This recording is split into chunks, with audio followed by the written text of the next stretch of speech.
तो हमने कल चर्चा की थी श्लोक नंबर 18 से लेकर 23 तक। तो 18 से लेकर 23 श्लोक में परफेक्शन ऑफ योगा, अष्टांग योगा का जो स्टेज है उसके बारे में है। तो परफेक्शन में भी बहुत सारे स्टेज आते हैं। जैसे कभी कभी प्रोपद बताते हैं, Krishna in the Dwarka is perfect, Krishna in the Mathura is more perfect, and Krishna in Vrindavan is most perfect. तो कल हमने जो परफेक्शन अष्टांग योगा में जो परफेक्शन का स्टेज देखा था, वो आत्मा के लेवल पर, आत्मा आत्मा की अनुभूति के लेवल पर मैं देखा था। जैसे यहाँ पे बताया था, जब योग अभ्यास द्वारा क्या करता है, अपने मानसिक क्रियाओं को वश में कर लेता है, भौतिक इच्छाओं से रहित हो जाता है और योग में स्थिर हो जाता है। उसका मन कैसे होता है? जिस प्रकार वायु रेगिस्तान में दीपक हिलता डुलता नहीं, उसी तरह जिस योगी का मन वश में होता है वह आत्म तत्व के ध्यान में सदैव स्थिर रहता है, जो हमने देखा था। फिर 20 से लेकर 23वें श्लोक में बताए थे कि सिद्धि की अवस्था में, जिसे समाधि कहते हैं, मनुष्य का मन योग अभ्यास की तरफ भौतिक मानसिक क्रियाओं से पूर्णतया संयमित हो जाता है। तो देखिए, तो यहाँ पे बताइए, इस सिद्धि की विशेषता यह है कि मनुष्य शुद्ध मन से अपने को देख सकता है। अभी आत्मा, तो आत्मा की अनुभूति हुई, उसको यह अनुभूति हो गई कि मैं शरीर नहीं हूँ, मैं आत्मा हूँ, तो आत्मा को देख पाते हैं और अपने आप में आनंद उठा सकते हैं। फिर बताते उस आनंदमय स्थिति में वह दिव्य इंद्रियों द्वारा असीम दिव्य सुख में स्थित रहता है। इस प्रकार स्थापित मनुष्य सभी सत्यों से विपथ नहीं होता और इस सुख की प्राप्ति हो जाने पर वह इससे बड़ा कोई दूसरा लाभ नहीं मानता। आत्म सेल्फ रियलाइजेशन, सेल्फ रियलाइजेशन का भी इसको एक एस्पेक्ट, जो सेल्फ रियलाइजेशन में मैंने आत्म साक्षात्कार में दो भाग मैंने बताया था। एक तो पहले ये रियलाइज होना मैं शरीर हूँ, मैं आत्मा हूँ, और दूसरा ये रियलाइज होना कि मैं शरीर नहीं हूँ, आत्मा हूँ, तो मैं भगवान का अंश हूँ। तो ये रियलाइज, तो आज जो हम चर्चा करने जा रहे हैं, तो मैं भगवान का अंश हूँ और सबके हृदय में परमात्मा को देखना, वो वाला पार्ट हम आज देखने जा रहे हैं।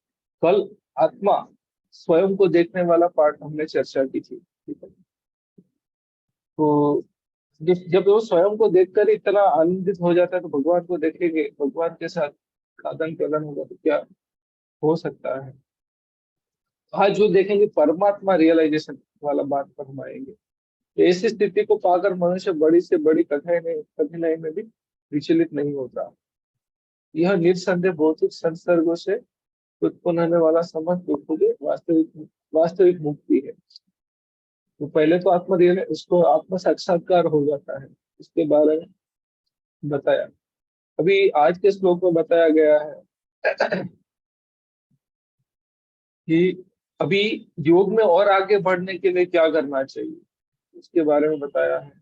सह निश्चयेन योक्तव्य योगी निर्विचेतसा संकल्प प्रभव नाकम त्यक्ता सर्वानस्थिता मने सेवेन्द्रिय ग्रामम विनियम्य समन्वित।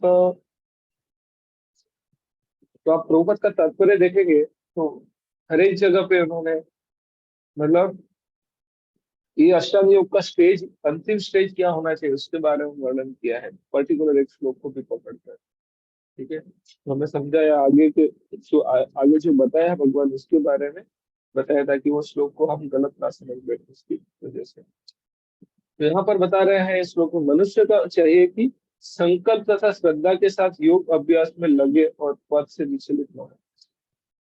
मतलब जैसे संकल्प होना चाहिए, दृढ़ दृढ़ संकल्प, दृढ़ता होनी चाहिए और श्रद्धा भी होनी चाहिए। तो हमने चौथे अध्याय के लास्ट 39 और 40 श्लोक में देखा था कि श्रद्धा का क्या महत्व है, और 9वें अध्याय में भी देखेंगे श्रद्धा के बिना ये लोक में क्या, परलोक में तो क्या, ये लोक में भी सुखी नहीं रह सकते। उसके बारे में हमने चर्चा की थी। तो योग का जब मतलब कुछ भी कार्य कर रहे, तो एक तो श्रद्धा तो अनिवार्य चीज है। श्रद्धा के बिना हम यहाँ से लेके अमेरिका भी नहीं जा सकते, भगवत धाम जाने की तो बात छोड़िए। श्रद्धा के बिना तो यहाँ से आप दूसरे राज्य में भी नहीं जा पाएंगे। भाई इतना तो विश्वास होना चाहिए कि भाई हाँ, इंटरनेट पे बता रहा है, यहाँ पर बोल रहे हैं, तो ट्रेन उधर जाती ही होनी चाहिए। तो हमारा टॉपिक है फेथ और no faith, fact is fact. तो इसमें श्रद्धा के बारे में हमने चर्चा की है ज्यादा डीप में। तो मनुष्य को चाहिए कि संकल्प तथा श्रद्धा के साथ योग अभ्यास में लगे और पद से विचलित न हो। श्रद्धा और संकल्प होना चाहिए। संकल्प मतलब कुछ भी हो जाए, मतलब ये पद पर अडिग रहूंगा, ठीक है।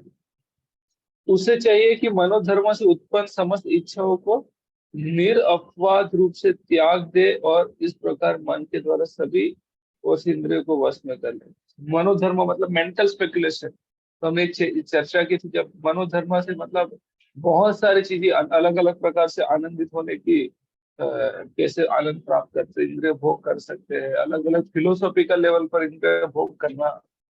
फिलोसॉफिकल लेवल मतलब मेंटल स्पेकुलेशन लेवल पे हम तर्क वितर्क करते हैं।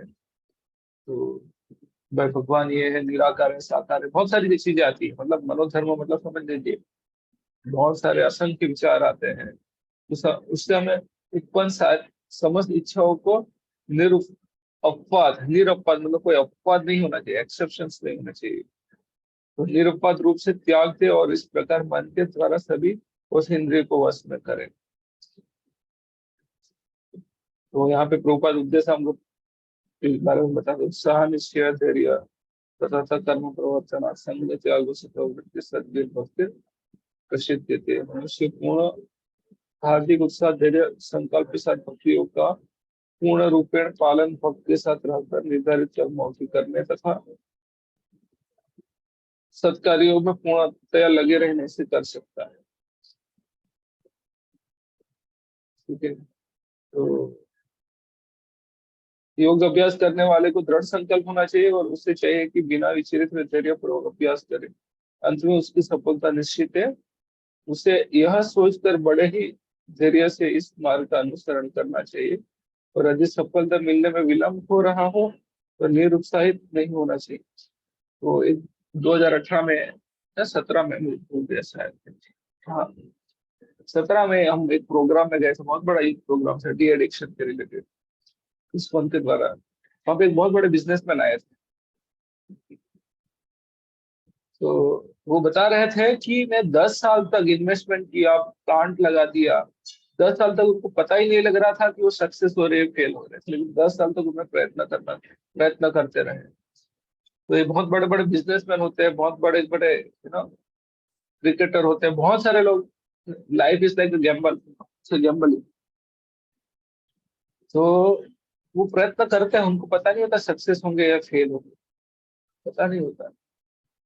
फिर भी एक दृढ़ संकल्प और श्रद्धा से उसके ऊपर पड़े, क्या बोलते अडिग रहते हैं। यहाँ पे तो अंततः भगवान तो बता ही रहे कि न मैं भक्त प्रणशित, भगवान के भक्तों का नाश नहीं होता।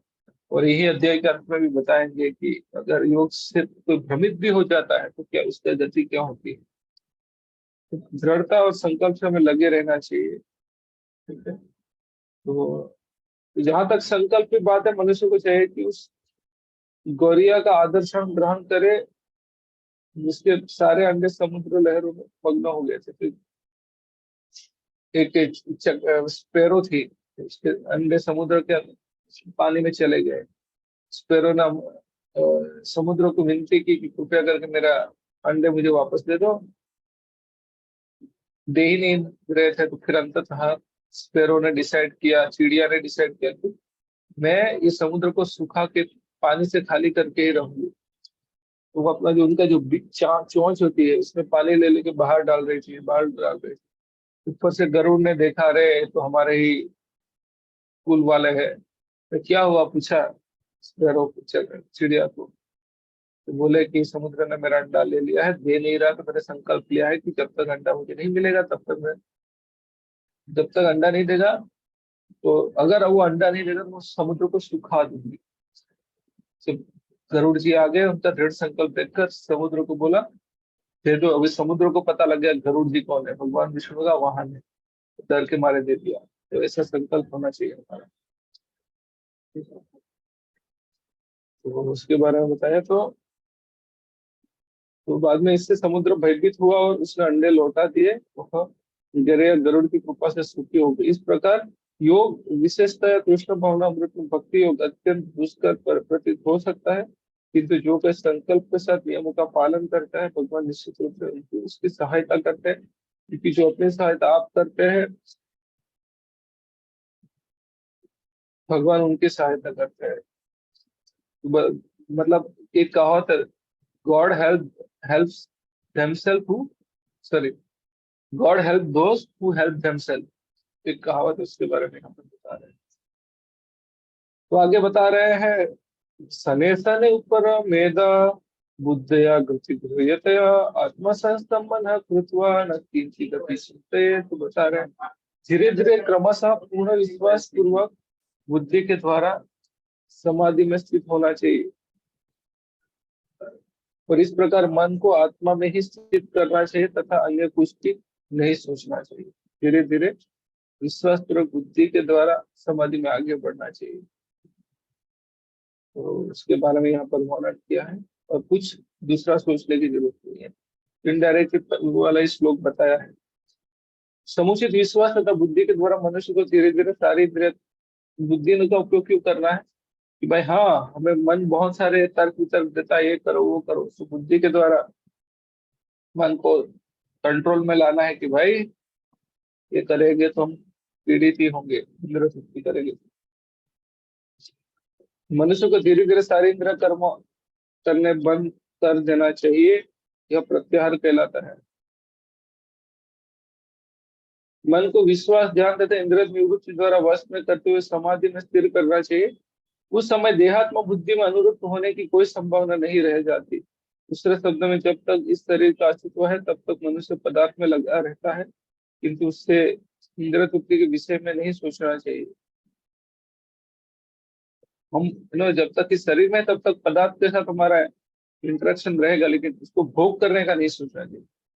उसे परमात्मा के आनंद के अतिरिक्त किसी अन्य आनंद का चिंतन नहीं करना चाहिए। कृष्ण भावनाभूत अभ्यास करने से यह अवस्था सहज ही प्राप्त हो जाती है। तो यहाँ पे एक्चुअली योग अभ्यास के बारे में बताया है, लेकिन प्रभुपाद यहाँ पे तात्पर्य बता रहे हैं कि कृष्ण भावना अमृत करेंगे तो वो अपने आप हो ही जाता है। तो अंततः ये अध्याय के अंत में भगवान भी स्वयं बताते हैं, योगी नाम अपनी सर्वेशा मध्यते अंतरात्मा श्रद्धावान भजते योगम समय युक्त तमम। भक्ति में सारे योग आ जाते हैं, कर्म योग, ज्ञान योग, अष्टांग योग सब आ ही जाते हैं अपने आप। तो तात्पर्य में वही समझा रहे हैं। तो फिर तो मन को कैसे काबू में करना चाहिए, तो यहाँ पर बता रहे हैं, यतो यतो निश्चलति मनश्चंचलम अस्थिरम ततस्ततो नियमे एतद् आत्मनि एव वसन्नये। तो यहाँ पर बता रहे हैं, मन अपनी चंचलता तथा अस्थिरता के कारण जहां जहां कहीं भी विचरण करता है, मनुष्य को चाहिए कि उसे वहां से खींचे और अपने वश में लाए। मन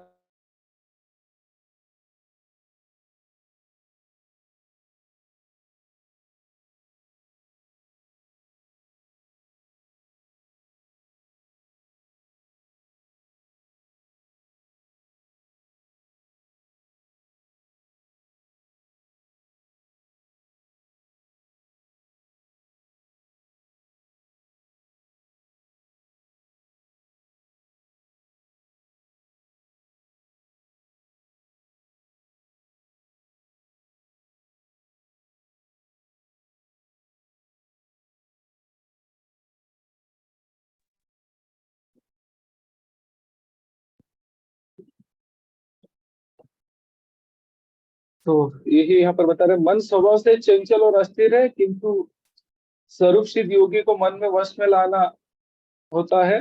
उस पर मन का अधिकार नहीं होना चाहिए। जो मन को वश में रखता है वह गोस्वामी या स्वामी कहलाता है, और जो मन के वशीभूत होता है वह गोदास अर्थात इंद्रियों का सेवक कहलाता है। गोस्वामी इंद्रिय सुख के मानक से विघ्न होता है।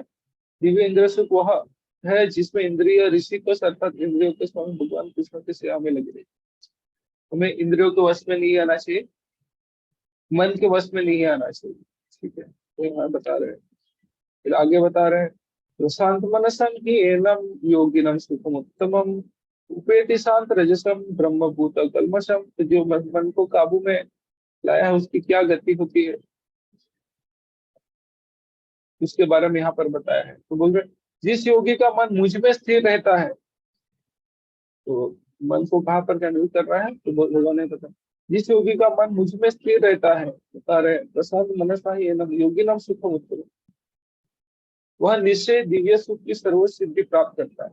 तो अभी अभी तक हमने यहाँ पर ये देखा था कि अष्टांग योग करके स्वयं के ऊपर आत्मा का रियलाइजेशन हुआ, लेकिन अभी भगवान यहाँ पे आगे के स्टेज पे ले जाते हैं, भगवान के ऊपर, परमात्मा के ऊपर हमें मन को स्थिर करना है।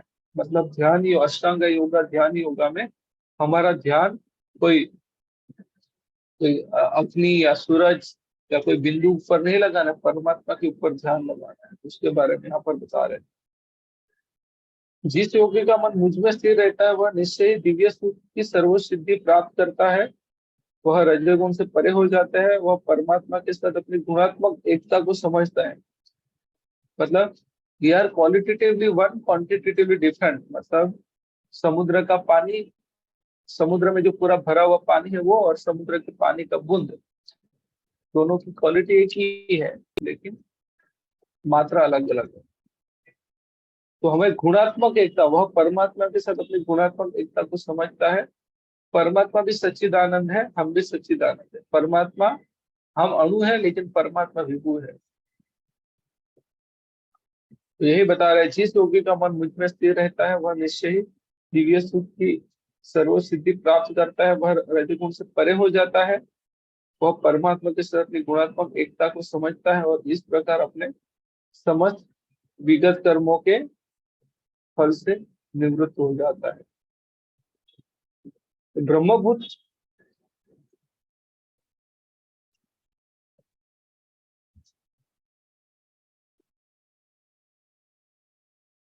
ब्रह्मभूत वह अवस्था है जिसमें भौतिक कलमश से मुक्त होकर भगवान की दिव्य सेवा में स्थित हुआ जाता है।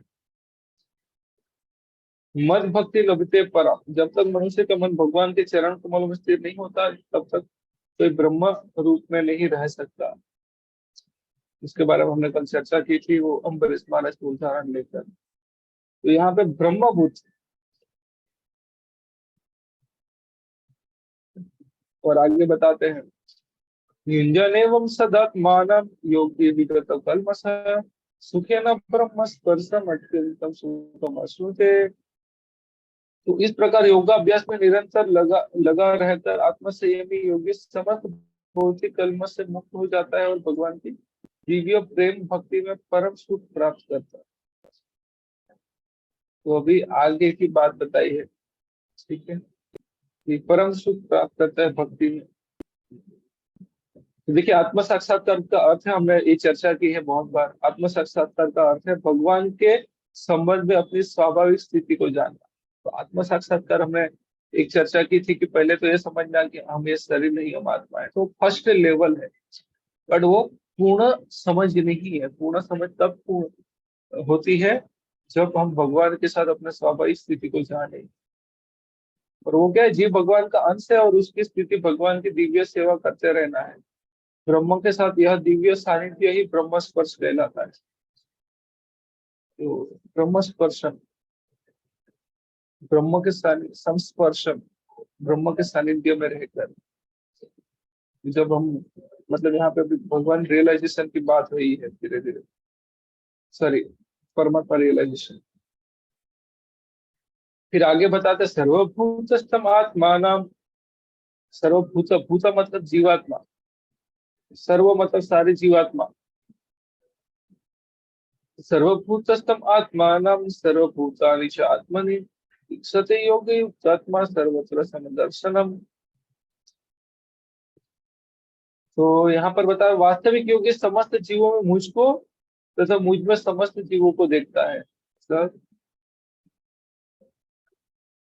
कि वास्तविक योगी समस्त जीवों में मुझको देखता है, मतलब सारे जीवात्मा में परमात्मा को देखता है। आपको आपने एक चित्र देखा होगा,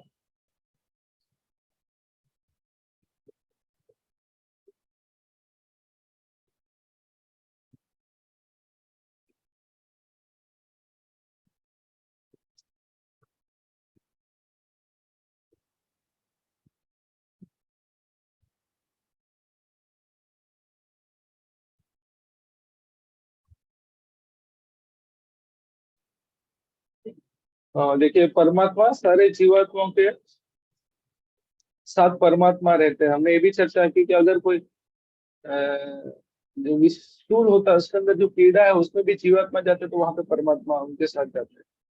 तो परमात्मा एक है, लेकिन सारे जीवों के हृदय में हम देख सकते हैं। किस प्रकार? जैसे सूरज एक है, सब लोग अगर ऊपर देखेंगे तो सबको सूरज दिखाई देगा, एक ही सूरज दिखाई देगा, लेकिन सबको लगता है कि वो मेरे ही सर पे है, उनके ही सर पर है, ऐसा ही लगता है। तो परमात्मा एक ही है, लेकिन सबके हृदय में वो दिखते हैं।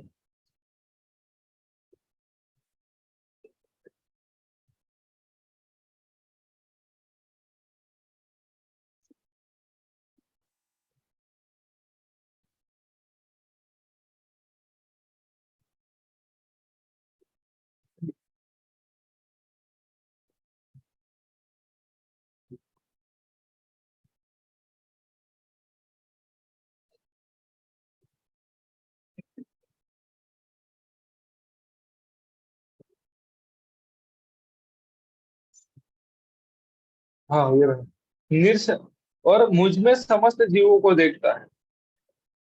मुझ में समस्त जीवों को देखता है, तो उसके लिए हमें 10वां अध्याय समझना पड़ेगा। वो सॉरी, विश्व रूप 11वें अध्याय में वो देखना पड़ेगा। ठीक है, तो निर्संदेह स्वरूप स्वरूप सिद्ध व्यक्ति मुझे मुझ परमेश्वर को सर्वत्र देखता है।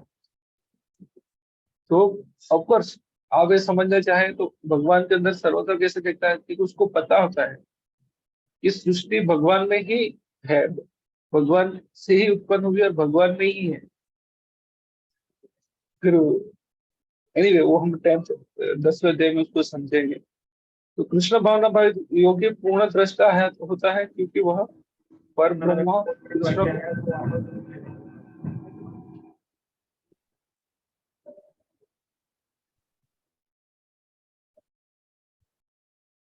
हाँ, कृष्ण भावना भाई योगी पूर्ण दृष्टा होता है, क्योंकि वह पर ब्रह्म कृष्ण को हर प्राणियों के हृदय में परमात्मा के रूप में स्थित देखता है। ईश्वर सर्वभूतानां हृदय से अर्जुन तिष्ठति। अपने परमात्मा रूप में भगवान एक कुत्ते तथा एक ब्राह्मण दोनों के हृदय में स्थित हो रखता है। पूर्ण योगी जानते हैं कि भगवान नित्य रूप में दिव्य है, तो कुत्ते या ब्राह्मणों में स्थित होने से भी भौतिक रूप से प्रभावित नहीं होते। उनको कोई प्रभाव नहीं कर सकती सृष्टि। ये भगवान की परम निरपेक्षता है। यद्यपि जीवात्मा भी एक एक हृदय में विद्यमान है, किंतु वह एक साथ समस्त हृदयों में नहीं होता है। ठीक है, जीवात्मा सारे हृदय में नहीं होता। वो 13वें अध्याय के पहले 13वें अध्याय के 5-6 श्लोक में वो आ जाएगा। आत्मा तथा परमात्मा का यही अंतर है। मतलब परमात्मा सारे जीवों के हृदय में रहता है, लेकिन जीवात्मा एक ही शरीर में रहता है। लेकिन परमात्मा सारे शरीर में, एक ही परमात्मा सारे शरीर में। जो वास्तविक रूप से योग अभ्यास करने वाला नहीं है, वह इसे स्पष्ट रूप से नहीं देखता। ये कृष्ण भावना भक्त व्यक्ति कृष्ण को आस्तिक तथा नास्तिक पुष्टि इस प्रकार हुई है। तो बता रहे भगवान सभी प्राणियों का स्रोत होने के कारण माता और पालनकर्ता के समान है। जिस प्रकार माता अपने समस्त पुत्रों के प्रति संभाव रखती है, उसी प्रकार परम पिता भी रखता है। फलस्वरूप परमात्मा प्रत्येक जीवों में निवास करता है। बाह्य रूप से भी प्रत्येक जीव भगवान की शक्ति में स्थित है। मतलब ये जो भौतिक जगत भी भगवान की शक्ति ही है। जैसे 7वें अध्याय में, अगले अध्याय में हम देखेंगे, चौथा और 5वें श्लोक में। चौथे श्लोक में बता रहे आप ब्रह्मा, सॉरी कौन सा है, भूमिरप्प नलो वाय खम्मनो बुद्धि रेवच अहंकार इत्यत्र भिन्ना प्रकृति अष्टधा। तो ये भगवान की पराशक्ति, मतलब ये भौतिक जगत भौतिक शक्ति है, जिसको जिसके अंदर जीव जीव नहीं है, जिसके अंदर स्वयं को संचालित करने की शक्ति नहीं। लेकिन भगवान की दूसरी एक शक्ति है, तो वहां पर बताते 5वें श्लोक में, अपरयमितस्त्वमन्यम प्रकृति विद्धि में परम जीव भूतो महाभाव यह धर्यते जगत। भगवान की दूसरी शक्ति है, अपरा शक्ति है, जो क्या है, वो जीवात्माओं से बनी हुई है। और ये जो स्थूल, मतलब भूमि, अपो, नलो, वायु, ये जो पंच महाभूत और जो मन बुद्धि अहंकार है, उसको चलाने की क्षमता रखते हैं, उसके ऊपर कंट्रोल कर, क्या प्रभुत्व जमाने का ये एकदम धारे पे जगत प्रभुत्व स्थापने की कोशिश करते हैं। तो अगर हम यहाँ पे जो कार्य कर रहे हैं वो भी हम भगवान की शक्ति के अंदर ही कर रहे हैं। इस प्रकार से जो बताया, मुझ में समस्त जीवों को देखता है, तो यहाँ पे भगवान की शक्ति के अंतर्मुख में ये बताया गया है। तो बाह्य रूप से भी सब प्रत्येक जीव भगवान की शक्ति में स्थिरता है, जैसे कि 7वें अध्याय में बताया गया है कि भगवान की दो मुख्य शक्ति है, परा तथा अपरा। तो ये हमने चर्चा कर लिया। जीव पराशक्ति का अंश होता है, भी अपरा शक्ति से बद्ध है। सॉरी, मैं उल्टा हमेशा कंफ्यूज होता हूँ, अपरा और परा। तो जीव पराशक्ति है और ये भौतिक सृष्टि अपरा है। जीव सदैव भगवान की शक्ति में स्थित है। प्रत्येक जीव किसी न किसी प्रकार भगवान में ही स्थित रहता है। योगी समदर्शी है, क्योंकि वह देखता है कि सारे जीव अपने अपने कर्म फलों के अनुसार विभिन्न स्थितियों में रहकर भगवान के दास होते हैं। तो एक तरह से माया का दास हो या कृष्ण का दास हो, बट इनडायरेक्टली वो माया का दास भी कृष्ण का ही दास है, क्योंकि वो कृष्ण की शक्ति है। अपराशक्ति में जीव भौतिक इंद्रियों का दास रहता है, जबकि पराशक्ति में वह साक्षात परमेश्वर का दास होता है। इस प्रकार प्रत्येक अवस्था में जीव ईश्वर का दास है। कृष्ण भावना भाई व्यक्ति में यह समदृष्टि पूर्ण होती है। तो इस श्लोक समझ में आ गया होगा। वास्तविक योगी समस्त जीवों में मुझको और मुझ में समस्त जीवों को देखता है। तो यहाँ पे जो मुझ में बताया गया है, भगवान की शक्ति का अनुलक्षण बताया गया है। तो आगे बता रहे हैं, व्योम पश्यति सर्वत्र सर्वं च मयि पश्यति तस्याहं न प्रणश्यामि स च मे न प्रणश्यति। जो मुझे सर्वत्र देखता है और सब कुछ मुझ में देखता है। अभी ये जो दृष्टिकोण आ गया, जो पिछले श्लोक में जो दृष्टिकोण बताया है, तो उसकी क्या गति होती है वो यहाँ पर बताया है।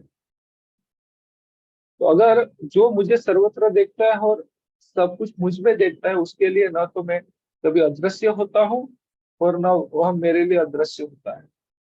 हमेशा एक दूसरे के बारे में देखते हैं, एक दूसरे के बारे में सोचा करते हैं। तो यहाँ पर तो मतलब वो ब्रह्म संहिता का ये श्लोक बता दे, प्रेमांज एक जो शुद्ध भक्त है उसके बारे में, भक्त के बारे में बता दे। भक्त की यही पहचान होती है। तो बता दे, प्रेमांजना छुरिता भक्ति विलोचन न संत सदैव हृदयेषु विलोकयन्ति यमसाम सुंदरम अचिंत्य गुणा स्वरूपम गोविंदमादि पुरुषम तम हम भजामि। तो मैं आदि भगवान गोविंद की पूजा करता हूँ, जिनका दर्शन भक्तगण प्रेम रूपी अंजन लगे नेत्रों से करते हैं। तो कौन भगवान को देख सकता है? जिसकी आंख प्रेम रूप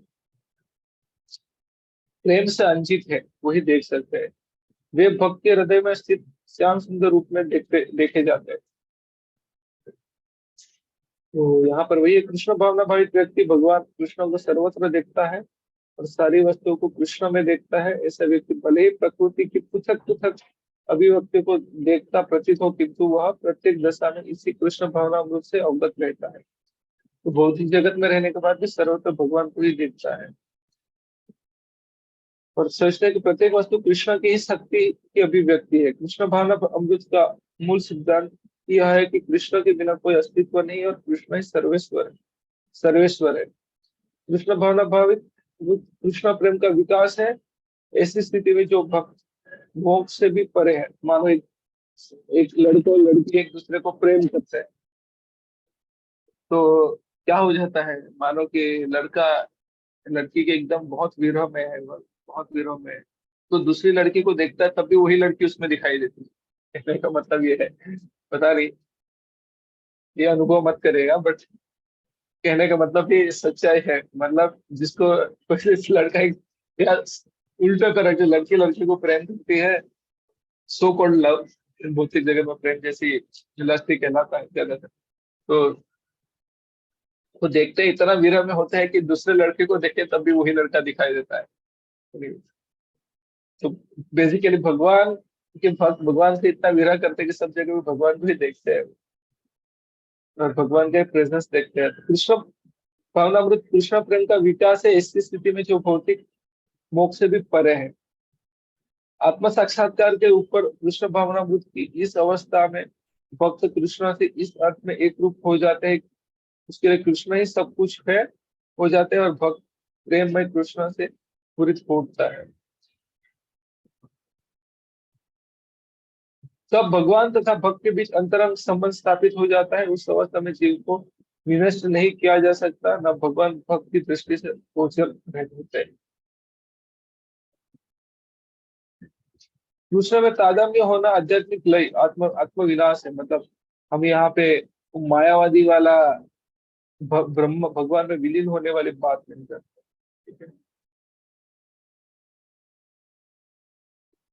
तो एनीवे, तो ऐसा योगी शुद्ध भक्त बनता है और अपने अंदर भगवान को देखे बिना एक क्षण भी नहीं रह सकता। जो चैतन्य महाप्रभु बताते हैं, युगाइतम निमिषेण चक्षुषा प्रवृषयितम शून्यायितम जगत सर्वम गोविंद विरहे नमे। तो युगाइतम निमिषेण चक्षुषा प्रवृषयितम, निमिषेण मतलब एक पल, एक क्षण। तो अगर एक क्षण भी हम भगवान को नहीं देखते तो उनको एक क्षण एक युग के 12 युगों के बराबर प्रतीत होता है। तो एक प्रेमी अपने प्रेमी को, एक व्यक्ति अपने प्रेमी को नहीं देखता तो उनको लगता है अरे बहुत समय बीत गया, थोड़ा समय में भी ऐसा लगता है। जब प्रेमी के साथ होता है तो क्या लगता है, बहुत समय बीत गया फिर भी लगता है अरे कुछ समय ही नहीं बीता। उल्टा होता है, विरह में लगता है जैसे बहुत समय चला गया। तो युगाइतम निमिषेण चक्षुषा प्रवृष होता, एक क्षण भगवान के विरह में उनको युग के बराबर लगता है। युगाइतम निमिषेण चक्षुषा प्रवृषयतम शून्यतम जगत सर्वम गोविंद विरहेण। तो गोविंद के विरह में पूरा जगत में उनका खालीपन लगता है। आगे बता रहे हैं, सर्वभूत स्थितम योमम भजते तत्वमास्थिता सर्वथा वर्तमानो अपि सयोगी मई वर्तते। जो योगी मुझे तथा परमात्मा को अभिन्न जानते हैं, अभी दो चीज है, परमात्मा और भगवान वाला स्टेज भी आया है। जो योगी मुझे तथा परमात्मा को अभिन्न जानते हुए परमात्मा की भक्ति पूर्वक सेवा करते हैं, मतलब उनको जाता है कि उससे भी एक स्टेप आगे है। जैसे कौन थे भीष्म पितामह, उनको पता था कि कृष्ण का दो भुजा वाला रूप सर्वोच्च है, लेकिन फिर भी उनको उनका चतुर्भुज रूप अच्छा लगता था। जैसे हनुमान जी, उनको राम बहुत अच्छे लगते थे, अयोध्या गए। तो कुछ योगी होते हैं, उनको पता होता है कि परमात्मा के अभी भगवान है, लेकिन उनको परमात्मा अच्छे लगते हैं। तो जो योगी मुझे तथा परमात्मा को अभिन्न जानते हुए परमात्मा की भक्ति पूर्वक सेवा करता है, वह हर प्रकार में मुझ में सदैव स्थित रहता है। इसका तात्पर्य कि मैं पहले 5 लाइन पढ़ूंगा। जो योगी परमात्मा का ध्यान करता है, वह अपने अंतःकरण में चतुर्भुज विष्णु का दर्शन, कृष्ण के पूर्ण रूप में शंख चक्र गदा तथा कमल पुष्प धारण किया करता है। तो ये परमात्मा की बात है, ये अपने हृदय। योगी को यह जानना चाहिए कि विष्णु कृष्ण से भिन्न नहीं है। परमात्मा रूप में कृष्ण जन जन के हृदय में स्थित है, यह नहीं, असंख्य जीवों के हृदय में स्थित असंख्य परमात्माओं में कोई अंतर नहीं है, परमात्मा एक ही है। नहीं, कृष्ण की दिव्य प्रेमा भक्ति में निरंतर व्यस्त व्यक्ति तथा परमात्मा के ध्यान में निरंतर पूर्ण योगी के बीच कोई अंतर नहीं। कृष्ण भावना अमृत में योगी सदैव कृष्ण में ही स्थिर रहता है, भले ही भौतिक जगत में वह विभिन्न कार्यों में व्यस्त क्यों न हो। तो एक्चुअली ये चेतना के बारे में, जैसे भक्ति में भी लोग कार्य करते हैं तो लगता है कि बाहर वालों की तरह ही कार्य कर रहे हैं, दोनों में अंतर क्या है। तो दोनों में अंतर ये है कि एक व्यक्ति भगवान के लिए कार्य करता है और दूसरा व्यक्ति ये है कि अपनी इंद्रिय तृप्ति के लिए कार्य करता है, बस वही अंतर है। इसकी पुष्टि श्री रूप गोस्वामी भक्ति रसामृत सिंधु में करते हुए है कि वहां बता रहे हैं कि कृष्ण भावना अमृत में रत रहने वाला भगवत भक्त स्वतः मुक्त हो जाता है। देश काल से अतीत तथा सर्वव्यापी श्री कृष्ण के दिव्य रूप में ध्यान एकाग्र करने से मनुष्य कृष्ण के चिंतन में तैमन हो जाता है और उनके दिव्य सानिध्य की सुखी अवस्था को प्राप्त करता है। योग अभ्यास में समाधि की सर्वोच्च अवस्था कृष्ण भावना अमृत है। केवल इस ज्ञान से कृष्ण प्रत्येक जन के हृदय में परमात्मा के रूप में उपस्थित योगी निर्दोष हो जाता है। बोलते विष्णु एक है, फिर भी वे सर्वव्यापी है। एक रूप होता हुए भी वे अपनी अचिंत्य शक्ति से सर्वत्र उपस्थित रहते हैं। जिस प्रकार सूर्य एक ही समय अनेक स्थानों में दिखता है।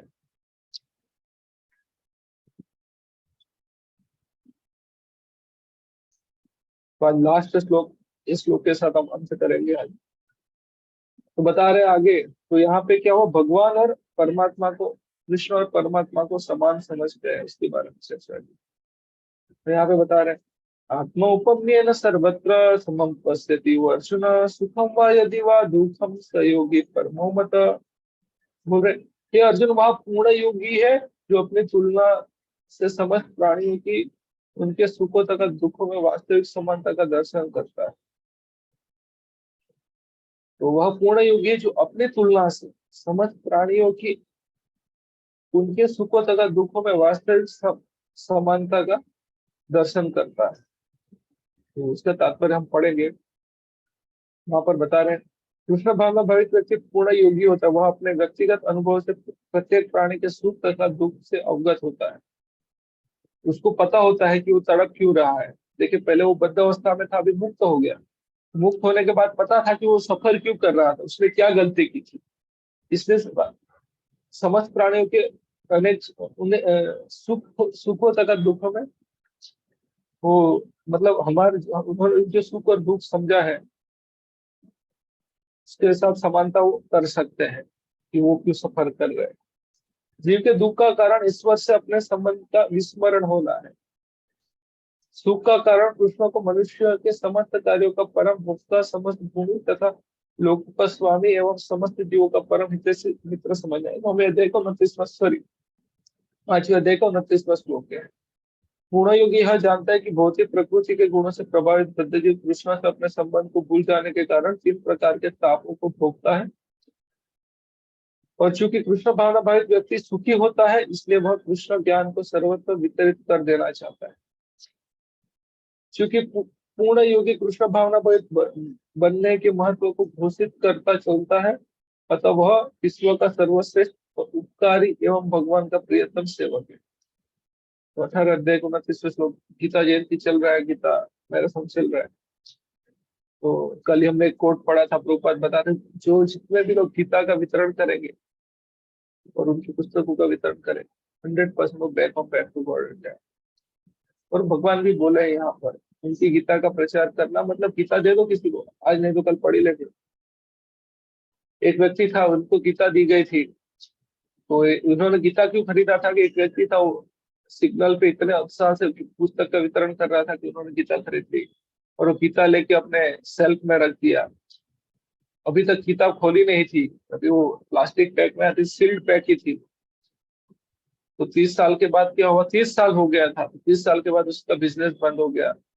उसने पूरा बेचना शुरू किया। तो पहले अपने घर से फर्नीचर बेचा, सारी किताब बेचा।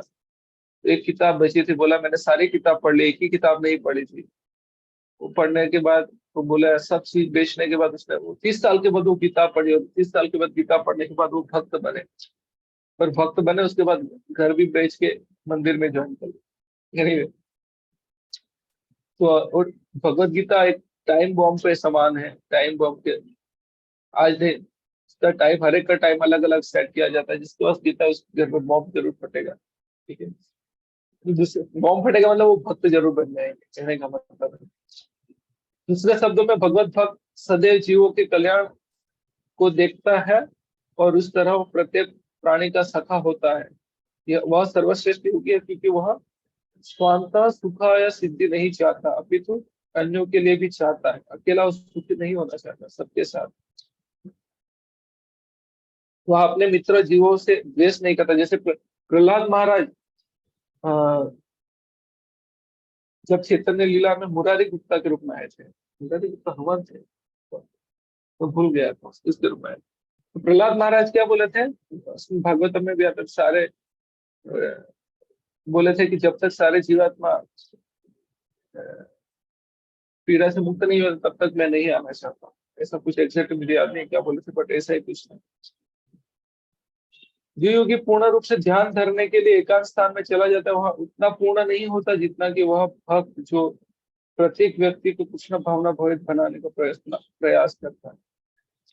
इस प्रकार हम यहाँ पर समाप्त करेंगे कि कल हम देखेंगे कि ये जो पद्धति बताई है उसके बारे में अर्जुन का क्या मत है, ये सुनने के बाद अर्जुन क्या रिएक्शन देता है, उसके बारे में कल चर्चा करेंगे। तो बहुत बहुत धन्यवाद। हरे कृष्णा।